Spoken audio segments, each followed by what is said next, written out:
पुढील काही भागामध्ये आपल्याला जबरदस्त असा ट्विस्ट पाहायला मिळणार आहे.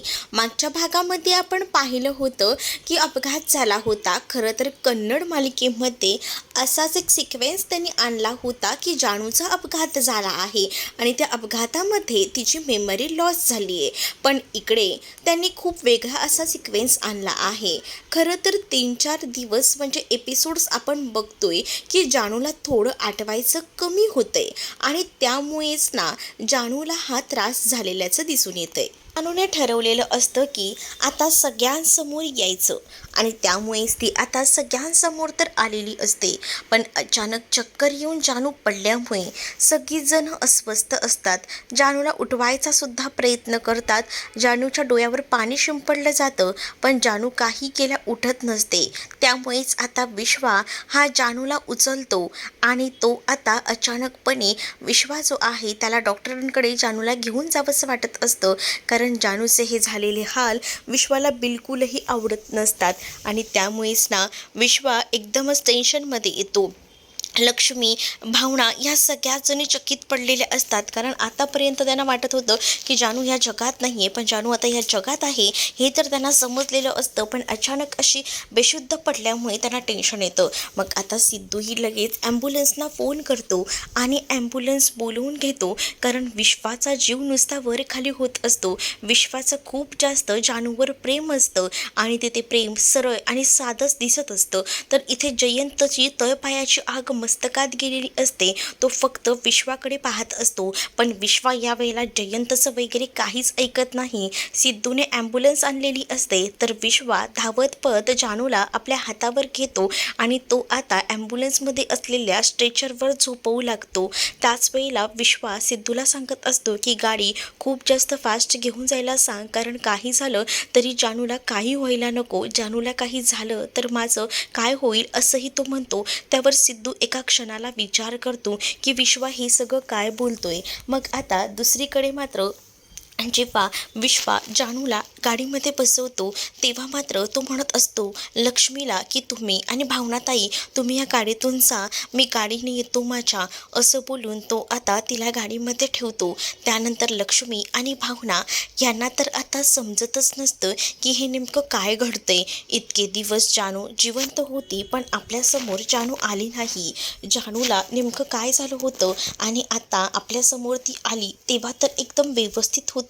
मग अचानक जानूला काय झालं ही गोष्ट ना मनामध्ये सारखी खटकत राहते. नको नको ते विचार सारखे येऊ लागतात आणि त्यामुळेच ना जानूला घेऊन जात असताना लक्ष्मीने जानूचा हात आपल्या हातात धरलेला असतो आणि ती त्याला उठवायचा प्रयत्न करत असते. पण जानू ही बेशुद्ध असते तरीसुद्धा लक्ष्मी खूप जास्त रडते. जानू जानू डोळे उघड ना जानू, जानू असं काय करतेस, आम्हाला कित्येक दिवसानंतर तू भेटतेस तरीसुद्धा तू असं का करायला लागली आहेस, असं करू नकोस प्लीज प्लीज ना जानू डोळे उघड, असं बोलून ती आता जानूला डोळे उघडायला सांगत असते. पण जानू ही बेशुद्ध अवस्थेत असते त्यामुळे जानूला जराही शुद्ध नसते. जानू आता तिथे बेशुद्ध अवस्थेत असतानाच दुसरीकडे लक्ष्मी त्याचसोबत विश्वा भावना हे सगळेच जण जानूला हॉस्पिटलमध्ये घेऊन येतात आणि इमर्जन्सी केस आहे, प्लीज प्लीज लवकर ॲडमिट करा, ICUमध्ये घ्या, बघा ना काय झालं आहे असं म्हटलं जातं. जानूला आता विश्वा अचानकपणे हॉस्पिटलमध्ये सुद्धा घेऊन पोचलेला असतो आणि त्याच वेळेला जयंत हा मागे असतो. जयंतला कोणीही आता बघतही नसतं कारण विश्वाची जी काही घाई गडबड सुरू असते हे बघूनच ना आता खूप मोठा धक्का लक्ष्मीला बसत असतो. आणि एवढे दिवस विश्वाकडेच लक्ष्मीला कळलेलं असतं की जानू होती कारण विश्वानेच तर आता जानूला सगळ्यांसमोर आणलेलं होतं आणि त्यामुळेच ना खूप मोठा धक्काच इथे लक्ष्मीला सुद्धा बसलेला असतो. लक्ष्मी म्हणत असते की हे सगळं काय झालं, होत्याचं नव्हतं झालं, असं व्हायला नको होतं, भयंकर घडलं आहे हे सगळं काही. आणि त्याच वेळेला डॉक्टरांकडे अक्षरशः विश्वाने हात सोडलेला असतो आणि विश्वास सांगतो की काही करा पण माझी मैत्रीण माझी जानू वाचायला हवी असं देखील तो आता म्हणत असतो. त्याच वेळेला लक्ष्मी भावना ह्या सुद्धा टेन्शनमध्ये असतात. तर त्यावेळेला सिद्धूही तिथे येतो आणि सिद्धू भावनाला आता सहारा देत असतो, आसरा देत असतो. कारण तिला माहिती असतं की आपली बहीण जिवंत आहे, पण आता ती एवढ्या ह्याच्यामध्ये अडकली आहे की खरंच ना काहीच कळत नसतं. हे सगळं अचानक कसं काय झालं. कालपर्यंत तर नीट असलेली जानूला आज काय झालं असेल असा विचार ना इथे मात्र मनामध्ये येऊ लागलेला असतो आणि त्यामुळेच ना टेन्शन हे खूप जास्त आलेलं असतं. आणि त्याच वेळेला विश्वा हा रडत असतो आणि विश्वा डॉक्टरांकडे हात जोडतो. तर डॉक्टर मात्र आता सांगू लागतात त्यांना कोणत्या गोष्टीचं टेन्शन होतं का, काही परिणाम आहे का, कारण ना आम्हाला असं दिसण्यात येतंय की त्यांना एन्मेशिया होऊ शकतो. कारण आम्हाला असं वाटतं की जरी डोक्याला कुठे दुखापत झालेली नसली तरी मेंदूला रक्तपुरवठा करणारी नस जी आहे ती फाटण्याची शक्यता असू शकते आणि त्यामुळेच त्यांना हे सगळं झाले. याला ब्रेन हॅमरेज असंही आम्ही म्हणतो. आणि त्या ह्याच्यामध्ये ना खरं तर ना मेमरी लॉस होण्याची शक्यता असते, ज्यामध्ये व्यक्ती तिच्या भूतकाळातील गोष्टी किंवा स्वतःची ओळखही त्या ओळखू शकत नसतात. म्हणजे आता त्यांचं स्वतःचे नाव, त्यांची आयडेंटिटी याही त्या बहुधा विसरलेल्या असतील. पण आम्ही या सगळ्यामध्ये प्रयत्न करतोय ऑपरेशन करायचा, असं देखील डॉक्टर आता सांगू लागतात. विश्वा आता सांगत असतो की प्लीज काही करा, पण माझ्या जानूला वाचवा, वाटेल ते करा, चांगल्यातला चांगला डॉक्टर बोलवा, असं देखील सांगितलेलं असतं.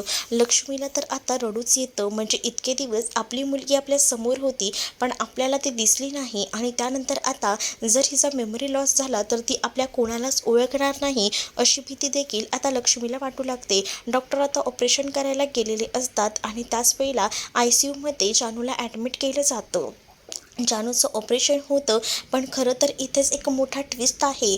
जानू आता कोणालाच ओळखत नसते. अगदी ती स्वतःची ओळखसुद्धा विसरून गेलेली असते. पण तिला माहिती असतं की तिचा जवळचा एकच मित्र होता, तो म्हणजे विश्वा. ती थोडंफार का होईना बुरकट विश्वाला ओळखत असते. म्हणजे ना तिच्या भूतकाळातल्या ज्या काही गोष्टी आहेत त्या अंधुकशा तिच्या डोळ्यासमोर येत असतात, पण त्याने ना तिच्या डोक्याला जास्त त्रास होत असतो.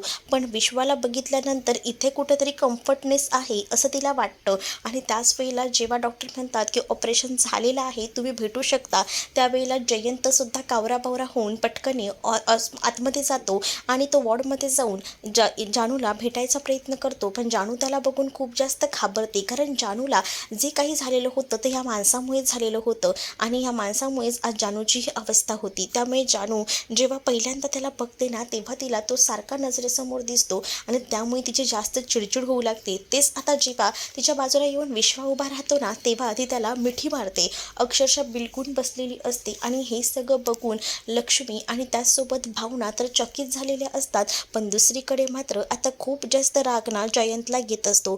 पण जानू आता जयंत, आई या सगळ्यांना विसरलेली असते. मुळात ती स्वतःची ओळखही विसरलेली असते.